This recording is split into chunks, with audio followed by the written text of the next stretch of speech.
কি লিটন দাস, শান্ত, সাকিব, মাহমুদুল্লাহ রিয়াদের এদের চারজনকে জিজ্ঞেস করেন কোনো সমস্যা আছে কিনা কোচের সাথে, নাই। ওরা স্ট্রেট বলেছে কোনো প্রশ্নই ওঠে। যখন আনি প্রথম তখন আমি ওর সম্পর্কে কিছুই জানতাম না, প্রথমবার যখন আসছে। এখন আমি আপনাকে বলছি, এইবার এসে তার তো প্ল্যানিং, সে আগে যা করতো তাই করছে। সমস্যাটা হচ্ছে আমাদের ব্যাটিং হ্যাজ সিগনিফিকেন্টলি ডেটোরিয়েটেড। ব্যাটিং আমাকে যদি বলেন, আপনি বোলিং বলেন, ফিল্ডিং বলেন, স্ট্র্যাটেজি বলেন, এটা নিয়ে আমার আমি কোনো প্রবলেম দেখি না। প্রবলেমটা হচ্ছে আমাদের ব্যাটিং।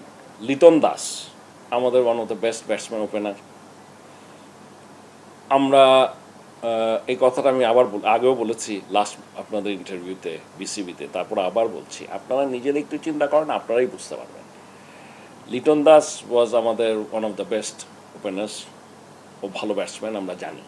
ও রানে ছিল না, ওকে বিশ্বকাপে পাঠানোর আগেও রানে ছিল না। আপনি যদি দেখেন শান্ত,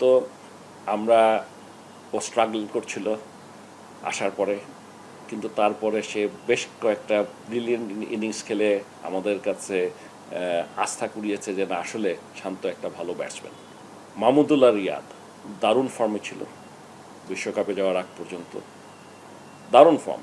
ইনফ্যাক্ট বিশ্বকাপ শুরুর আগে ইভেন এগেইনস্ট ইউএসএ দারুণ খেলেছে।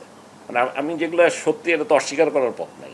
এখন আপনি আসেন সাকিব, হয় ব্যাটিং না বোলিং, কোনো না কোনো জায়গায় তো করবেই। এর আগে তো কখনো দেখি নাই যে কোনো জায়গায় পারবে না। আমি একদম ফ্র্যাঙ্কলি কথা বলছি। এখন যেখানে নাকি লিটন দাস, শান্ত, সাকিব অ্যান্ড মাহমুদুল্লাহ রিয়াদের মতো প্লেয়ার কোনো রান করতে না পারলে, এই যে সেকেন্ড রাউন্ড উঠলাম আমরা, এটাই তো আমরা মনে করি একটা বিরাট ব্যাপার। আপনি এই চারটা কি প্লেয়ার যদি রান না করে, আপনি কেমন পারবেন? এখন এদেরকে বলেন কি শিখাবে? না, আমাকে বলেন এদেরকে কি শিখাবে? বা আপনার এদের চারজনকে জিজ্ঞেস করেন কোনো সমস্যা আছে কিনা কোচের সাথে, নাই। ওরা স্ট্রেট বলেছে কোনো প্রশ্নই ওঠে না। তাইলে ওদের রান পাচ্ছে না কেন? এখন এইটার উত্তরটা তো আসলে এইভাবে দেওয়া কঠিন। ওকে না ইন্টারভিউ যখন করি তখন একটা জিনিস দেখলাম যে ও খুব কড়া টাইপের লোক, কড়া হেডমাস্টার, এটা আমি অস্বীকার করি না, ঠিক আছে। ওই সময়টায় আমি যখন আসছি তখন আমার মনে হয়েছে যে আমাদের দলে ডিসিপ্লিন ফিরায় আনাটা ইজ ভেরি ইম্পর্ট্যান্ট, ঠিক আছে। এইটা একটা কারণ ছিল। দ্বিতীয় দেখেছি যে ওর একটা যে কোনো খেলা নিয়ে যে পরিমাণ অ্যানালিসিস, প্ল্যানিং, এই ব্যাপারে তার এক্সপিরিয়েন্সটা দারুণ। বিশেষ করে অপোনেন্টের স্ট্রেংথ উইকনেস, আমাদের কি আছে স্ট্রেংথ উইকনেস, এটাতে কি করা উচিত, এই জিনিসগুলোর ব্যাপারে তার কথাবার্তা খুব ভালো লেগেছে। এবং তাকে যখন প্রথমবার এনে দেখলাম যে অনেক কিছু তার কাছ থেকে আমরা শিখতে পেরেছি। ও এসে বলে দিয়ে যায় যে কার সাথে, কোন দলের সাথে খেলতে গেলে আমরা কুকাবড়াতে খেলবো, কোনটাতে অন্য বলে খেলবো, কার এসজিতে খেলবো, কার সাথে খেলতে গেলে আমরা কোন উইকেটে খেলবো, এই ধরনের কতগুলা সে জিনিস দিয়ে যায়। এবং এটাতে we got success. This is number one. So আমরা সাকসেসফুল হয়েছিলাম, সেই জন্য উই ওয়ার ভেরি হ্যাপি ওর পারফরমেন্স, ওর সমস্ত কিছু নিয়ে। টিমও ভালো করছে এবং ওর সময় আমরা প্রথমবারের মতো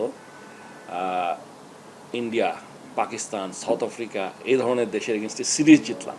আমরা একটা ম্যাচ হয়তো জিতছি, কোনো দিন সিরিজ জিতি না। আমি বলছি যে আমাদের মেজর সাকসেসটাই আসে ওই সময়টায়। এবং বাংলাদেশ ক্রিকেট ইন্টারন্যাশনাল লেভেলে রিকগনিশনটা পাই ওই সময়টাই। এর আগে আমাদেরকে শুধু বাংলাদেশের জিম্বাবুয়ের কোনো খবরই ছিল না, আপনাদেরকে মনে রাখতে হবে। সো এই যে একটা আসলো, তারপর ওই চলে গেল, আমরা কিন্তু তাকে বাদ দিইনি। ও চলে যাওয়ার পরে আমরা একজন স্বল্পকালীন ইংল্যান্ড থেকে নিয়ে আসলাম। আমার সাথেও তার কথা হয়েছে যাওয়ার আগের দিন, আমাকে কিন্তু কিছু বলে নেই। বাট আমি দেখবো, আমি এটা এখনও দেখি নেই, দেখে নিব আমি। বাট আমি যেটা বলছি যে ওকে যেই কারণে আনা হচ্ছিল, ও বলেছে ও যেই কারণে আমার কাছে যা বলেছে সেটা হচ্ছে যে প্রথম কথা হচ্ছে আমাদের স্টেডিয়ামটা দেরি হচ্ছে এত, ও এখানে কমফোর্টেবল ফিল করছে না। ও বলেছে যে আমাদের লোকাল যে কিউরেটাররা আছে তার সাথে তার কমিউনিকেশন মেলে না।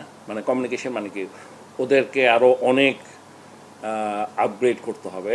বিশেষ করে ও যেগুলো চাচ্ছে সেগুলো নিয়ে অলরেডি আমরা লাস্ট বোর্ডিং মিটিংয়ে সিদ্ধান্তও নিয়েছি যে সয়েল সায়েন্সে স্টুডেন্টস এই ধরনের লোকজন লাগবে যারা বুঝে একটু, মানে ওরা তো আসলে অন্য লেভেল থেকে আসে। আপনাকে একটু ব্যাপারটা বুঝতে হবে যে আমাদের মতো যেভাবে হয়ে আসছে এইভাবে না, they come from a different environment. ওরা যে সমস্ত কথা বলে এই কথাগুলো অনেকে হয়তো বুঝে না আমাদের এখানে, না বোঝার কথাও না, আমি ওদেরকে দোষ দিচ্ছি না।